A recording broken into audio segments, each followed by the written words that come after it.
Hello my dear friend, एक बार फिर से स्वागत है आपका उदित फार्मेसी का ऑनलाइन लर्निंग प्लेटफॉर्म में। मैं हूं आपके साथ बेहतर। चलो, आज हम लोग कम्युनिटी फार्मेसी एंड मैनेजमेंट को जानेंगे। उनमें से ही इंपॉर्टेंट टॉपिक देखो, ये क्वेश्चन मान लो कह सकते हो लीक आउट है कि ये आपको मिलेगा ही कि प्रिस्क्रिप्शन होता क्या है और प्रिस्क्रिप्शन को किस तरह से हेल्डिंग करते हैं, मतलब कि इसे हैंडलिंग किस तरह से करना है। इनमें से आपको क्वेश्चन एक ना एक आपको मिलता है, दो टॉपिक में से एक क्वेश्चन आपको फाइनल में मिलेगा। अब देखो, क्वेश्चन आता है what do you mean the prescription. Doctor का पर्चा क्या होता है। डॉक्टर पर्चा के बारे में बात करें तो एक तरह कह सकते हो वो एक तरह वार्डर होता है। किसके लिए वार्डर होता है? वो हमारे फार्मासिस्ट के लिए वार्डर होता है। क्यों होता है? ताकि वो दवाई दे। चलिए, यही जो प्रिस्क्रिप्शन है इसको ओवरव्यू जान लो, ये इंपॉर्टेंट है, हल्के में मत लो, ये थोड़ा सा आप ही को ये नंबर बढ़ा सकता है। ये प्रिस्क्रिप्शन जो अगर हम लोग बात करें, जो प्रिस्क्रिप्शन होता है क्या और प्रिस्क्रिप्शन को हैंडलिंग किस तरह से करेंगे, ये इंपॉर्टेंट है। सबसे पहले एक जो बेसिक आता है, एक तरह का आपको जब भी प्रिस्क्रिप्शन पूछे तो आप इस तरह से बना देंगे और यहाँ पे कुछ हेडिंग्स दिया हुआ। पहले आपका डॉक्टर से इन्फॉर्मेशन रहता है कि यहाँ पे आपने देखा होगा ऊपर से जो है डॉक्टर का इन्फॉर्मेशन के बारे में रहता है, उसका लाइसेंस रहता है, रजिस्ट्रेशन नंबर है। अगर नेक्स्ट अगर देखें थोड़ा सा आपको, तो वहाँ पेशेंट की इन्फॉर्मेशन, पेशेंट का नाम रहता है, एड्रेस रहता है, कोई एलर्जी है तो वेट कितना है, इन सब चीज़ों के बारे में रहता है। फिर आता है हमारे पास नेक्स्ट अगर बात करें तो वो हमारे ड्रग इन्फॉर्मेशन रहता है कि ड्रग इन्फॉर्मेशन, ड्रग के बारे में कंप्लीट ये दिया हुआ रहता है। ठीक है, देखिए अब देखते हैं प्रिस्क्रिप्शन क्या है। प्रिस्क्रिप्शन एक तरह का कह सकते हैं बॉर्डर है। A doctor written order for a pharmacist to prepare and dispense medication to patient is known as a medical prescription. Medical prescription हम लोग किसे कहेंगे? एक डॉक्टर के द्वारा एक वार्डर होता है, रिटन वार्डर होता है, किसके फॉर्म में? प्रिस्क्रिप्शन फॉर्म में। किसके लिए? फार्मासिस्ट के लिए। क्यों होता है? ताकि वो दवाई निकाले और दवाई को दे। किसे देना है? पेशेंट को देना है। इसी को हम लोग प्रिस्क्रिप्शन कहते हैं। मतलब कि ये डॉक्टर एंड डेंटिस्ट, वेटनरी और other fully qualified medical professional में राइट इशू और प्रिस्क्रिप्शन ऑर्डर। मतलब कि इसको कौन लिख सकता है? डॉक्टर लिख सकता है, डेंटिस्ट लिख सकता है, वेटनरी लिख सकता है और फुल्ली अदर जो मेडिकल प्रोफेशनल है वो इसको लिख सकता है। ठीक है, क्लियर है? अब देखो, प्रिस्क्रिप्शन का हम लोग समझ गए कि एक तरह का ऑर्डर है कि वो फार्मासिस्ट को, एक तरह का ऑर्डर है किसके लिए लिखा रहता? फार्मासिस्ट के लिए। क्यों? कहते दवाई को बना, मतलब दवाई निकाले और देने के लिए। किसको? पेशेंट को देने के लिए ही ये होता है। कौन कौन लिख सकता है इसे? डॉक्टर लिख सकता है, डेंटिस्ट लिख सकता है, वेटनरी लिख सकता है और अदर जो फुल्ली मेडिकल क्वालिफाइड प्रोफेशनल है वो लिख सकता है। ठीक है, अब बात करें तो प्रिस्क्रिप्शन जो होता है, दो तरह का प्रिस्क्रिप्शन होता है। डॉक्टर का पर्चा ना दो तरह का, आपने तो एक ही सुना होगा, लेकिन मेडिकली जो होता है दो तरह का होता है। अब कौन कौन से? एक आता है हमारे पास कंपाउंडेड प्रिस्क्रिप्शन, दूसरा आता है नॉन कंपाउंडेड। कंपाउंड मतलब कह सकते हैं, कंपाउंड क्या करते हैं? अलग अलग चीजों को जो जोड़ते हैं उसी को तो हम लोग कंपाउंड कहते हैं। केमिस्ट्री में आपने पढ़ा होगा कि मॉलिक्यूल्स मॉलिक्यूल्स, एटम एटम मिलके क्या बनता है? एटम एटम मिलके क्या बनता है? हमारे मॉलिक्यूल्स मॉलिक्यूल्स मॉलिक्यूल्स मिलके क्या बनता है? हमारे पास कंपाउंड। मतलब कि कंपाउंड में एक से ज्यादा चीज हमें मिलानी पड़ेगी तब हमारे कंपाउंड बनेगा। ऐसा prescription, it is an order that required mixing one और मोर इंग्रेडिएंट। ये भी एक तरह का वार्डर ही रहता है, लेकिन ये इसमें क्या करना पड़ता है? हमें एक या एक से ज्यादा हमें इंग्रेडिएंट मिलाना पड़ता है। जैसे बेस ले लीजिए, एडिटिव ले लीजिए और वैकल से ले लीजिए, ये हमें उसमें मिलाना पड़ता है। ठीक है, एक तरह का ये ऑर्डर है जो कि मिक्सिंग जरूरी है इसमें और एक से ज्यादा इंग्रेडिएंट मिलाना पड़ता है। जैसे एग्जांपल पे कह लीजिए, अगर मान लीजिए कि हम लोग क्या करते हैं, एंटीबायोटिक जैसे ट्रैक्सुल ही ले लीजिए। ट्रैक्सुल को देखे होंगे तो वो अलग अलग आता है। एक आपके पास व्हीकल्स के तौर पे वाटर्स आता है और आपके पास एक तरह का सॉल्वेंट रहता है, जैसे कि हम लोग कहते हैं वो हमारे पास पाउडर फॉर्म में रहता है। तो इसको भी अगर हम लोग पहले एक पैकेट में नहीं आता, अलग अलग से देते, तो ये भी हमारे कंपाउंडेड के अंतर्गत आता है। ठीक है, अब बताओ नॉन प्रिस्क्रिप्शन या फिर non compounded prescription. It is a pre compounded prescription of single dose और मिक्सर ऑफ ड्रग। मतलब कि ये पहले से ही हमारे पास कंबाइन होकर रहता है। इसे हमें मतलब कि यहाँ पे अलग से फार्मेसी में कंपाउंडेड करने की जरूरत नहीं होती। उसी को हम लोग नॉन कंपाउंडेड प्रिस्क्रिप्शन कहते हैं। क्लियर हो गया कि प्रिस्क्रिप्शन दो तरह का होता है। सबसे पहले प्रिस्क्रिप्शन क्या है? प्रिस्क्रिप्शन एक तरह का वार्डर है जो कि डॉक्टर या फिर क्वालिफाइड जो मेडिकल प्रोफेशनल है वो लिख सकता है। किसके लिए? फार्मासिस्ट के लिए लिखेगा। क्यों लिखेगा? दवाई देने के लिए। किसको दवाई देने के लिए? पेशेंट को देने के लिए ये लिखता है। क्लियर है? अब कितने तरह का होता है? दो तरह के। एक होता है कंपाउंडेड जो कि हमारे पास मिक्स करने की जरूरत पड़ती है, नॉन कंपाउंडेड जिसे हमें मिक्स करने की जरूरत नहीं पड़ती है। अब देखो ये पूरा का पूरा हम लोग देख सकते हैं, पूरा पूरा ये हमारे प्रिस्क्रिप्शन का फॉर्मेट है। सबसे पहले हमारे पास डेट लिखा रहता, दूसरे हमारे पास एज और वेट लिखा रहता, फिर हमारे पास सुपरस्क्रिप्शन लिखा रहता। सुपरस्क्रिप्शन के बाद ही हमारे पास सुपरस्क्रिप्शन जो हम लोग RX से लिखते हैं ना, RX का मीनिंग होता है सुपरस्क्रिप्शन। फिर आता है पैरासीटामोल 500 mg, जिसको हम लोग जैसे कि दवाई कितना mg में लिखना उसे हम लोग इंस्क्रिप्शन कहते हैं, और कितना पीस लेना उसको सब्सक्रिप्शन कहते हैं, कितने दिन के लेना उसे सिग्नेचर कहते हैं, और नीचे डॉक्टर का सिग्नेचर और रजिस्टर नंबर का सील यहाँ पे रहता है। ठीक है, ये कंप्लीट पूरा पूरा पार्ट ऑफ प्रिस्क्रिप्शन रहता है। चलो एक बार फिर से रिपीट कर लेंगे। सबसे पहले अगर हम लोग देखें तो डेट रहता है कोने में, फिर यहाँ पे पेशेंट का डिटेल रहता है। RX वाले पार्ट को हम लोग सुपरस्क्रिप्शन कहते हैं, और जो दवाई कितने mg में लिखा उसे हम लोग इंस्क्रिप्शन कहते हैं, और कितने लेना है अमाउंट उसे हम लोग सब्सक्रिप्शन कहते हैं, और कितने दिन के लिए लेना है उसे हम लोग सिग्नेचर कहते हैं। ये पूरा का पूरा इसका पार्ट्स है। चलो देखो, सबसे पहले अगर हम लोग देखें minimum legal for legal prescription, minimum requirement for legal prescription, मतलब कि मिनिमम रिक्वायरमेंट क्या चाहिए आपको लीगल प्रिस्क्रिप्शन के लिए।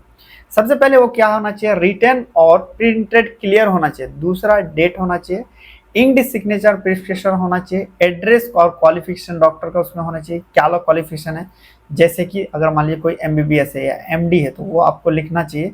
फिर आता नेम और पेशेंट का एड्रेस पूरा का पूरा इसमें होना चाहिए। ठीक है, क्लियर है। चलिए देखा, अब लीगल प्रिस्क्रिप्शन में सबसे पहले और देखते हैं क्या क्या। ये तो मिनिमम हमारे पास क्वालिफाई है, मिनिमम रिक्वायरमेंट। अब देखते हैं लीगल प्रिस्क्रिप्शन क्या है। सबसे पहले ये हमारे पास रिटन और प्रिंटेड क्लियर होना चाहिए, और कंटेंट जो है हमारे पास इंक्ड सिग्नेचर होना चाहिए। मतलब आप जो सिग्नेचर है इंक से करेंगे, ऐसा नहीं कि ऑनलाइन सिग्नेचर उसमें चिपका देंगे। फिर उसमें करेक्ट डेट होना चाहिए, और एड्रेस और क्वालिफिकेशन जो है उसमें प्रॉपर लिखा होना चाहिए जब उसमें प्रिस्क्रिप्शन में देंगे। ठीक है, चलिए अब देखते हैं गुड प्रैक्टिस रिकमेंडेड क्या करता है। अगर मान लीजिए गुड प्रैक्टिस करते हैं तो क्या क्या आपको रिकमेंडेड करता है। सबसे पहले देखो, पेशेंट का एज होना चाहिए। अगर मान लो ये पूछ रहा है अगर प्रिस्क्रिप्शन किसे हम लोग अच्छा कहेंगे तो उसमें क्या होना चाहिए, सबसे पहले पेशेंट का नाम एज होना चाहिए, उसका बॉडी वेट लिखना चाहिए, और कितना डोसेस उसमें लिखेंगे क्योंकि इससे हम पता चलता। फिर प्रिस्क्रिप्शन का प्रिस्क्राइबर जैसे जो डॉक्टर उसमें लिखा उसका कॉन्टेक्ट नंबर होना चाहिए। फिर उसमें डायरेक्शन जो पेशेंट यूज करता है किस तरह से यूज करना वो हमारे पास क्लियर होना चाहिए। जैसे कि OD लिखा है मतलब कि दिन में 1 बार लेना है, बिड मतलब दिन में 2 बार लेना है, TDS मतलब 3 बार लेना है, QDS मतलब 4 टाइम्स से लेना है, और हमारे पास OM मतलब एवरी मॉर्निंग हमें लेना है। ये कंप्लीट ये चीज आपके पास होना चाहिए। नेक्स्ट ये चीज पूछ रहा ON मतलब कि हर एवरी नाइट लेना है, PN मतलब कि एज पर, यहाँ पे देखो RAS लिखा रहता है, यहाँ पे SOS भी लिख सकते हैं इसके बाद।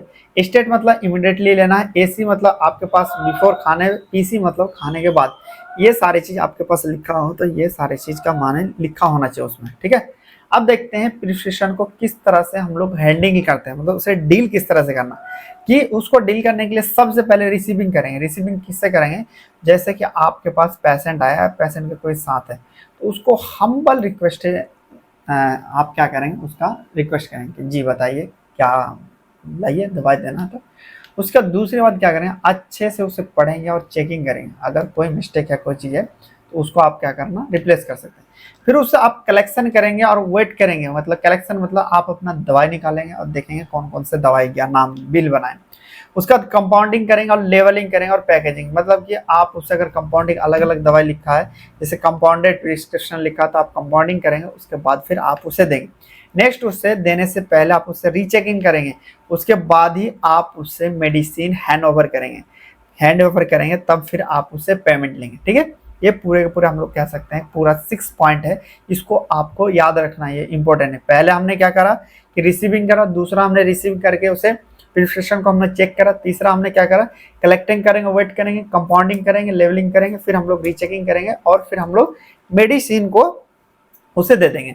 इसी चीज को अगर मान लीजिए आप नोट्स मंगाना चाहते हैं, ये चीज मंगाते हैं हमारे साथ जुड़ सकते हैं, जिसमें आपको मिल जाएगा थ्योरी मिल जाएगा, सॉल्व मिल जाएगा, अनसॉल्व मॉडल पेपर मिल जाएगा। उसमें आपको सारे के सारे सब्जेक्ट अवेलेबल है, 6 सब्जेक्ट आप लोग ऑर्डर कर सकते हैं। लिमिटेड टाइम ही आपको फ्री डिलीवरी मिल जाएगा, कुछ दिन के बाद फिर आपको डिलीवरी चार्ज भी लगना स्टार्ट हो जाए। अब देखते हैं कुछ हम लोग इम्पोर्टेंट MCQ। यहाँ पे पूछ रहा व्हाट इज मेडिकल प्रिस्क्रिप्शन।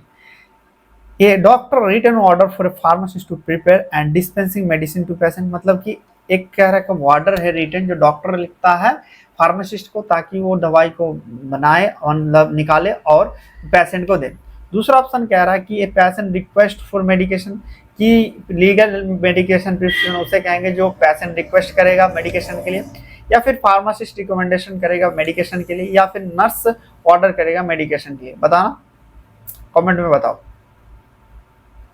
इसके बारे में बात करें तो ये हमारे पास ऑप्शन राइट आंसर होगा, ऑप्शन। नेक्स्ट पूछो। नेक्स्ट क्वेश्चन ये चीज पूछा है हमें, क्या पूछ रहा है कि what is a compound prescription. Compound prescription में क्या चीज हमने देखा, प्रिस्क्रिप्शन दो तरह के होते हैं। एक होता है non compound prescription. Non compound में क्या है, हमें दोबारा हमें कंपाउंडिंग करना पड़ता था, मतलब वो सॉरी पहले से ही कंपाउंडेड था, कंपाउंड में हमें कंपाउंडिंग करना पड़ता था। देखो, pre compounded prescription with a single और मिक्सर ड्रग। फिर आता है an order that mixing of one और मोर इंग्रेडिएंट, या फिर a prescription for over the counter medicine, या फिर आता है prescription for herbal medication. Right answer बताना क्या होगा कि कंपाउंड प्रिस्क्रिप्शन किसे कहेंगे। हम लोग दो तरह के पढ़े, एक नॉन कंपाउंड, एक है कंपाउंडेड। राइट आंसर क्या होगा कि ऐसा प्रिस्क्रिप्शन जिसमें आपको एक से ज्यादा को मिक्सिंग करने की जरूरत पड़ेगी। ठीक है। नेक्स्ट क्वेश्चन पूछ रहा है what is a requirement for legal prescription. Legal prescription के लिए क्या रिक्वायरमेंट चाहिए कि इसमें आपको प्रिंटेड क्लियर होना चाहिए, इसमें साइन होना चाहिए पेंसिल से, नहीं यार साइन तो इंकेट से होना चाहिए, ये आपको पेशेंट फोन नंबर होना चाहिए, पेशेंट नहीं जो लिखा उसका फोन नंबर होना चाहिए, आपको फॉरेन लैंग्वेज में लिखना चाहिए। फॉरेन लैंग्वेज में लिखेगा यार वो तो समझ ही नहीं पाएगा। तो राइट आंसर क्या होगा, योर राइट आंसर इज 1। उसमें आपको रिटन होना चाहिए और प्रिंटेड क्लियर होना चाहिए। ठीक है। नेक्स्ट क्वेश्चन पूछ रहा है what should be included on main level of dispense medication. आपको मतलब कि कह सकते हैं कि मेन लेवल जो डिस्पेंस मेडिकेशन में क्या लेवल होना चाहिए, कि नेम और एड्रेस होना चाहिए पेशेंट का, या फिर name address of supplier and date of supply होना चाहिए, या फिर precise detail regarding the content of container होना चाहिए, या फिर all of them. Right answer के बारे में बात करें तो पूरा का पूरा सारे की सारी चीज उसमें होना चाहिए। नेक्स्ट देखो, नेक्स्ट क्वेश्चन पूछ रहा है what is the purpose of ancillary level of medication. Ancillary level of medication का पर्पस क्या होता है कि to specify and identify item, या फिर आता है to ensure patient take their medication safe and effective manner, फिर आता है to provide storage condition of self medication, या टू इंक्लूड प्रिस्क्राइबर कॉन्टेक्ट। देखो, एनेक्सिलरी लेवल अगर डिटेल में पढ़ोगे तो इसका मतलब होता क्या है, ensure patient take their medication safe and effective manner. ठीक है। ये सारी चीज अगर आप तक अभी नहीं जुड़े हो तो हम लोग स्टडी प्लान के साथ जुड़ सकते हैं। रिकॉर्डेड क्लास आपको मिल जाएगा, लेक्चर सारे सब्जेक्ट के मिल जाएंगे। डेली लाइव क्लासेस अब भी चल रहा है, आप भी ज्वाइन कर सकते हैं, ऐसा नहीं कि लेट कर दे। फिर अगर हम लोग बात करें, देखो लाइव क्लासेस में हम लोग कम से कम 2 से 3 बार पूरा कंप्लीट सिलेबस हर सब्जेक्ट का कंप्लीट करवाते हैं, और एग्जाम पे आने के टाइम आपको रिवीजन करवाते रहते हैं। पीडीएफ नोट्स मिल जाता है हिंदी इंग्लिश दोनों में, चैप्टर वाइज एक्सरसाइज मिल जाता है। चैप्टर वाइज एक्सरसाइज मतलब शॉर्ट क्वेश्चन मिल जाते हैं, लॉन्ग क्वेश्चन मिल जाते हैं, और आपको एमसीक्यू मिल जाते हैं। फिर आता है चैप्टर वाइज टेस्ट हो जाता है, फिर आपको एग्जिट एग्जाम गाइडेंस पूरा का पूरा कंप्लीट आपको मिल जाता है। देखो, आप इस चीज को अगर आप सेकेंड ईयर के लेंगे तो आपको सारे के सारे चीज लिमिटेड तक टाइम तक मिल जाएगा, ये सारी चीज आपको ले सकते हैं। और अभी तक ऐप नहीं डाउनलोडिंग किए तो हमारे ऐप को डाउनलोडिंग कर सकते हैं, जो प्ले स्टोर पे आपको मिल जाएगा। तो देखो, जो हमने डिस्कस किया प्रिपरेशन आपको हर बार क्वेश्चन पूछता है, इसलिए आपसे ये चीज़ है कि आपको चाहिए कि इसे कंप्लीट कर लो। तो मिलेंगे फिर नेक्स्ट लेक्चर में, तब तक के लिए बाय, टेक केयर।